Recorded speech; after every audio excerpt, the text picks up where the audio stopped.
धर्मनिरपेक्षता की अगर हम बात करें तो धर्मनिरपेक्षता का अर्थ होता है कि राज्य के द्वारा किसी भी विशेष धर्म को बढ़ावा देना और सभी धर्मों को समान रूप से देखना। अर्थात इसका मतलब ये होता है कि अगर किसी भी देश में अगर कहा जाए तो वो धर्मनिरपेक्ष राज्य है, तो वहाँ पे जो है जितने भी धर्म होंगे सभी इक्वल होंगे और किसी के बीच में ये नहीं होगा कि ये धर्म बड़ा और ये धर्म छोटा।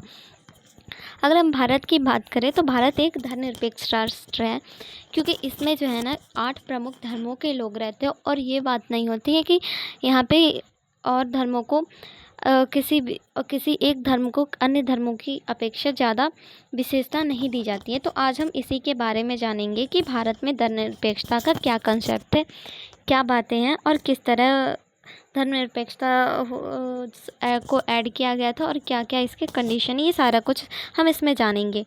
और जिसे हम संविधान की आत्मा जन्म से अंतर्निहित 1976 से स्पष्ट। अब ये हम जानेंगे इसमें 1976 का क्या रोल है धर्मनिरपेक्षता के कंडीशन में, तो हम इसी के बारे में जानेंगे।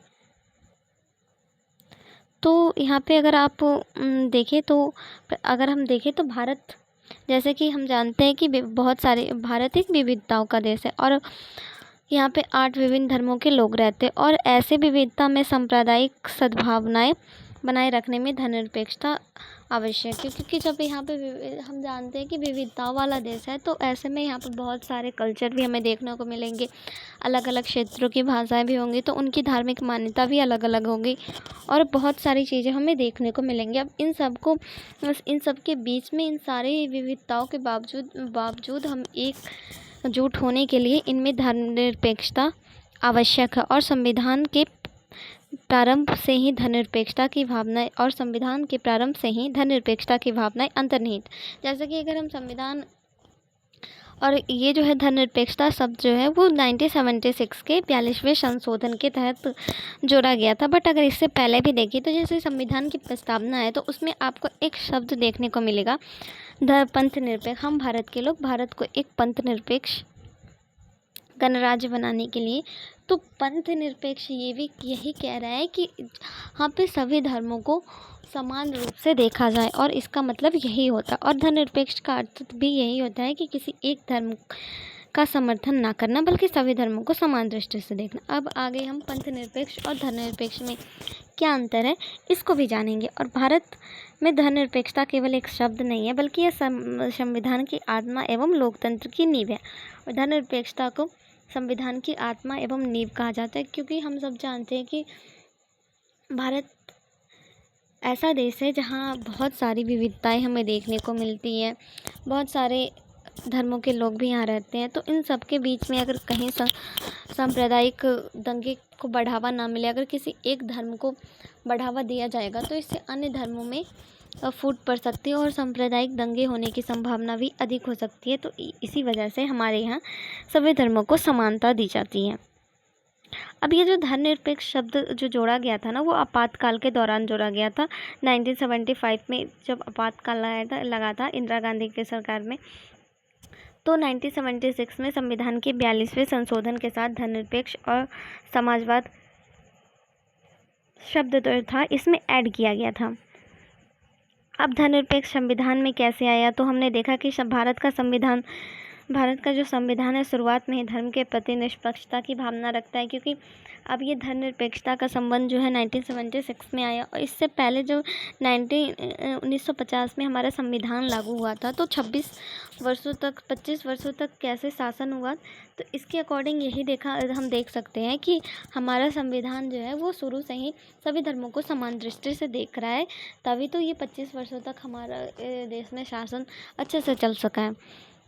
और यह संशोधन इंदिरा गांधी के द्वारा इमरजेंसी के दौरान दिया गया था। हालांकि इससे पहले भी संविधान में कई अनुच्छेदों में धर्मनिरपेक्षता की बात की गई, जैसे कि अगर हम देखें तो मौलिक अधिकार में जो समता का अधिकार है उसमें भी धर्मनिरपेक्षता का अधिकार की बात की गई थी। अगर हम आर्टिकल 14 से आर्टिकल 18 के बीच में देखें तो कहीं ना कहीं उसमें धर्म की भी बात आ जाती है, क्योंकि कानून के समक्ष समानता और ये सारी जो बातें वो इसके अंदर भी आ जाती है। अब हम देखें तो संविधान के अनुच्छेदों में धर्मनिरपेक्षता की झलक मिलती है, जैसे कि अनुच्छेद आर्टिकल 14, आर्टिकल 15, आर्टिकल 25 से 28, इसमें क्या है, धार्मिक स्वतंत्रता, धर्म के पालन, प्रचार और अभ्यास की स्वतंत्रता, ये सारी चीज़ें हमें देखने को मिल रही है। तो कहीं ना कहीं इससे पहले भी जो है हमारा जो संविधान है वो धर्म के प्रति, किसी एक धर्म के प्रति उसका झुकाव नहीं था, वो सभी धर्मों को समान रूप से देखता था। अब हम देखेंगे कि धर्मनिरपेक्षता बनाम धार्मिक राष्ट्र। कई बार ऐसा होता है ना कि धर्मनिरपेक्षता के में जो है धार्मिक राष्ट्र भी बनाम होते हैं, तो वो हम देखेंगे। तो इन दोनों राष्ट्रों के बीच में क्या अंतर है वो हम देखने का इसमें प्रयास करेंगे। तो राज्य एवं धर्म का संबंध, तो राज्य सभी धर्मों से तटस्थ रहता है। अगर धर्मनिरपेक्ष राष्ट्र है तो वहाँ पे जो है राज्य को किसी भी धर्म, राज्य का कोई पर्सनल धर्म नहीं होगा, वो सभी धर्मों से तटस्थ रहेगा। लेकिन धार्मिक राष्ट्र में राज्य का किसी भी राज्य का कोई एक धर्म होगा। जैसे कि अगर हम बात करें तो पाकिस्तान में इस्लाम धर्म को माना जाता है। ऐसे बहुत सारे देश हैं जहाँ किसी एक धर्म की विशेषता है।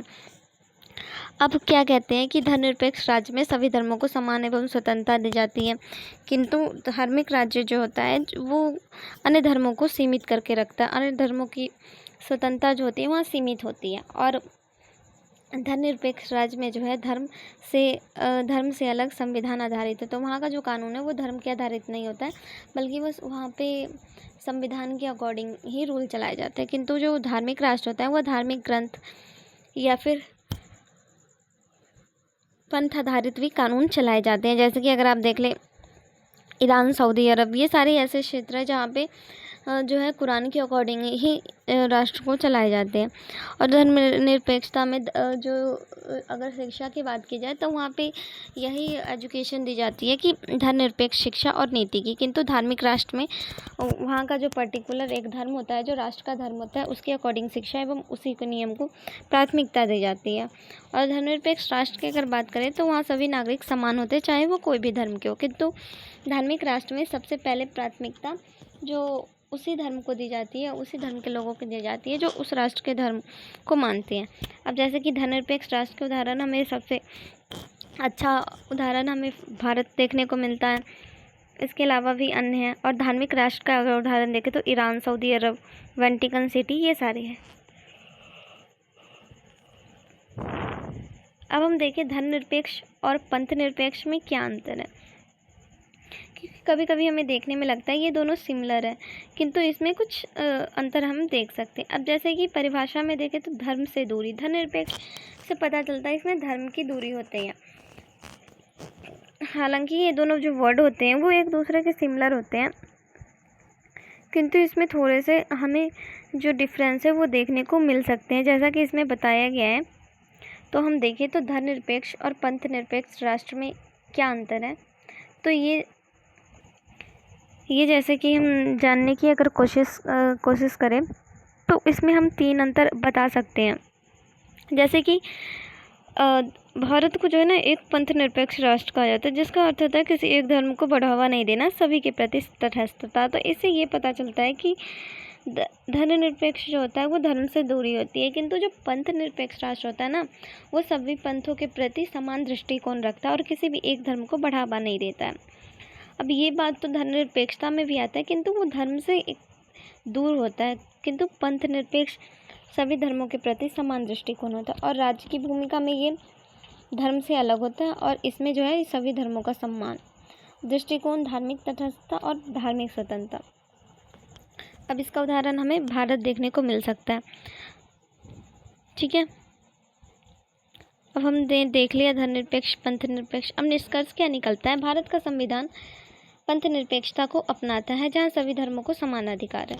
और धर्मनिरपेक्षता जहाँ राज्य पूरी तरह धर्म से दूर रहता है, वहीं पंथ निरपेक्षता राज्य में सभी धर्मों को सम्मानपूर्वक व्यवहार करता है। क्योंकि धर्मनिरपेक्षता में ये होता है कि वो कहीं ना कहीं राज्य सभी धर्मों से दूर रहता है। वो किसी भी तरह से कोई भी विवाद वगैरह होगा तो वो उससे दूर ही रहेगा। किंतु भारत एक पंथ निरपेक्ष राज्य, अगर उसे लगेगा कि हाँ ये जो धर्म है इसके अंदर अगर कोई चीज़ गलत है तो वो उसके लिए आवाज़ उठा सकता है। इसी वजह से भारत एक पंथ निरपेक्षता को अपनाता है। अब इसका उदाहरण हम आगे देखेंगे।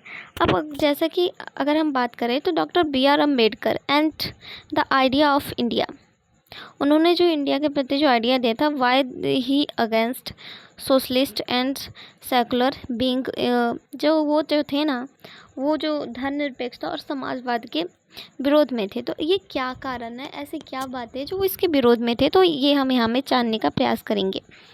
तो डॉक्टर B.R. अम्बेडकर धर्मनिरपेक्षता के विरोधी नहीं थे, लेकिन वे जिस प्रकार भारतीय धर्मनिरपेक्षता की बात की जा रही थी ना, उसके दोहरे मापदंड और व्यवहारिक कमजोरी से वो सहमत नहीं थे। वो ये नहीं था कि हाँ वो इसके अकॉर्डिंग इसके विरोध करते थे, किंतु जिस प्रकार जो धर्मनिरपेक्षता की बात की जा रही थी वो इसके लिए वो सहमत नहीं थे। उन्होंने सैद्धांतिक धर्मनिरपेक्षता को समर्थन दिया था, लेकिन उन्होंने इसकी आलोचना इसलिए की थी क्योंकि उनके अकॉर्डिंग धर्मनिरपेक्षता के विरोध में क्या बोला, तो वो धर्म जाति आधारित भेदभाव चल रहा है, क्योंकि वो जानते थे कि धर्म में भी है और जाति के आधार पर भेदभाव किया जा रहा है। डॉक्टर अम्बेडकर ने देखा कि भारत में धर्म नाम पर जातिगत भेदभाव खत्म नहीं हुआ है। वो इसलिए इसके विरोधी थे क्योंकि धर्म में जो है अलग अलग जातियाँ बटी थी और जाति के आधार पर भेदभाव खत्म नहीं हुआ था। एक तरफ हम कह रहे हैं कि धर्मनिरपेक्षता राज्य, और दूसरी तरफ जो है वो कुछ किसी भी धर्म में उसके खुद के धर्म के अंदर कुछ लोगों को उस धर्म को मानने नहीं दिया जा रहा है, उसके भगवान की पूजा नहीं की जाने दे रही है, जैसे कि दलितों को मंदिर में नहीं जाने दिया जा रहा है। तो ये सारे जो दोहरे मापदंड थे वो इसके खिलाफ है। वे कहते थे अगर आप धर्मनिरपेक्ष हैं तो फिर दलितों के साथ भेदभाव क्यों, इसी कारण वो जो थे, पहला रीज़न ये हमें देखने को मिलता है। इसके अलावा धर्म में धार्मिक स्वतंत्रता थी, परंतु अस्पृश्यता को नहीं हटाया। जैसे कि धर्म में धार्मिक स्वतंत्रता की तो बात की गई है संविधान में, किंतु जो छुआछूत है उसे नहीं हटाया गया, जो कि दलितों के साथ होता था और उन्हें मंदिर में भी नहीं प्रवेश करने दिया जाता था।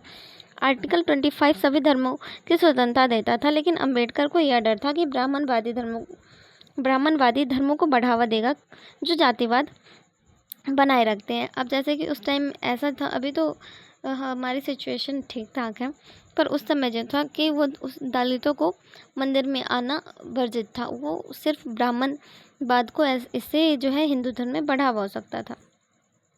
इसके अलावा अगर हम देखें तो पाखंड, उन्होंने कहा था कि ये जो है पाखंड धर्मनिरपेक्षता का विरोध।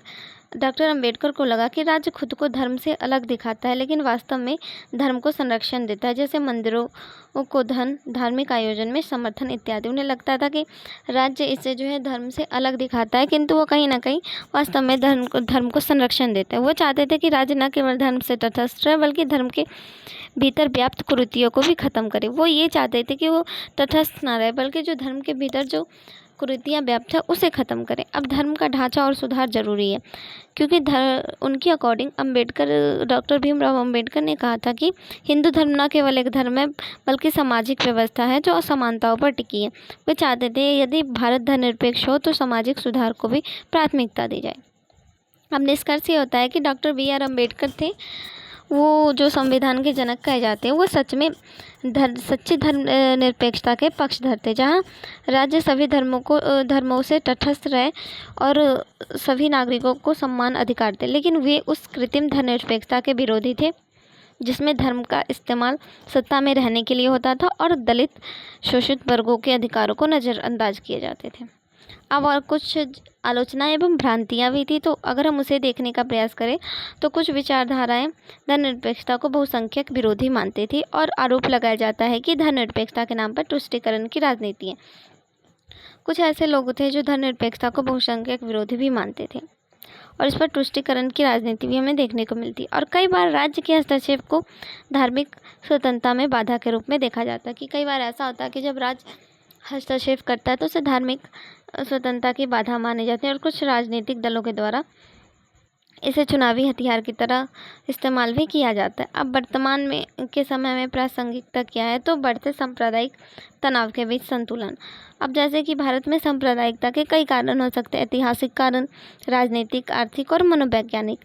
ऐतिहासिक में भारत में सांप्रदायिकता इतिहास का बहुत पुराना है और ब्रिटिश शासन के दौरान फूट डालो और राज करो जैसी नीति हिंदू और मुस्लिम समुदायों के बीच में विभाजन को भी बढ़ावा देती है।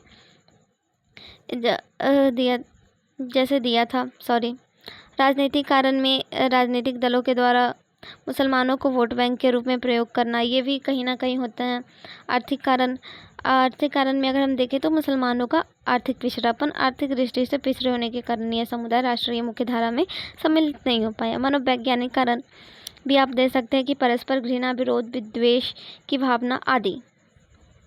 अब लोकतंत्र की मजबूती भी हम देख सकते हैं एक तरफ, और सभी धर्मों की सुरक्षा, स्वतंत्रता की सुरक्षा, राष्ट्र निर्माण में एकता, ये भी हम देख सकते हैं। अब भारतीय राजनीति में धर्मनिरपेक्षता को लेकर होने वाले भी विवाद भी हैं, जैसे कि समान नागरिक संहिता, एक देश एक चुनाव, ये ना कहीं धर्मनिरपेक्षता में विरोध की भावना आती है। उसके अलावा अगर हम देखें तो संवैधानिक व्याख्या में अस्पष्टता, जैसे कि भारत में संविधान धर्मनिरपेक्षता की भाषा स्पष्ट रूप से निर्धारित नहीं करता। अब इसकी व्याख्या सभी धर्मों के प्रति सम्मान बनाम राज्य और धर्म में पूर्ण दूरी को लेकर विवाद उत्पन्न होता है। उसके अलावा राज्य की समिति का हस्तक्षेप कहाँ तक। अब जैसे कि भारतीय मॉडल पॉजिटिव सेक्युलरिज्म है, ठीक है, जिसमें धर्म राज्य में हस्तक्षेप कर सकता है। जैसे कि विवाद देखें 3 तलाक कानून, धार्मिक स्थलों का प्रबंधन और हिंदू मंदिरों पर सरकारी नियंत्रण, ये कहीं ना कहीं एक पक्ष में इसे धार्मिक सुधार कहा जाता है और दूसरे पक्ष के लोग कहते हैं कि ये जो है धर्म में हस्तक्षेप है। इसके अलावा अगर हम बात करें तो वोट बैंक की राजनीति और तुष्टीकरण। अब कुछ जो राजनीतिक दल ऐसे हैं जो अल्पसंख्यकों को तुष्टीकरण का आरोप भी लगाया जाता है कि धर्मनिरपेक्षता के का वोट बैंक के लिए चयनात्मक उपयोग कुछ समुदाय में विशेष योजना है। अब धर्मनिरपेक्षता आधारित लाभ, ये कहीं ना कहीं जो है नोट, अगर हम बात करें तो भारतीय राजनीति में धर्मनिरपेक्षता एक संवैधानिक मूल्य है, लेकिन इसकी व्यावहारिक व्याख्या, राजनीतिक प्रयोग एवं प्रशासनिक नीतियाँ अक्सर विवादों और असहमति को जन्म देती है। अब निष्कर्ष क्या निकलता है कि धर्मनिरपेक्षता भारतीय संविधान में मूल भावना है जो सभी धर्मों के लिए समान और सम्मान और स्वतंत्रता को सुनिश्चित करती है। यह सिद्धांत भारत को एक लोकतांत्रिक, विविधतापूर्ण और न्यायप्रिय राष्ट्र बनाए रखने में सहायक होती है। हालांकि राजनीतिक और सामाजिक संदर्भ में इसे लेकर भेदभाव एवं विवाद भी उत्पन्न होते रहता है, पर इसकी आवश्यकता एवं महत्व कम नहीं होती है। ठीक है, इसी के साथ ये सेशन हमारा समाप्त होता है।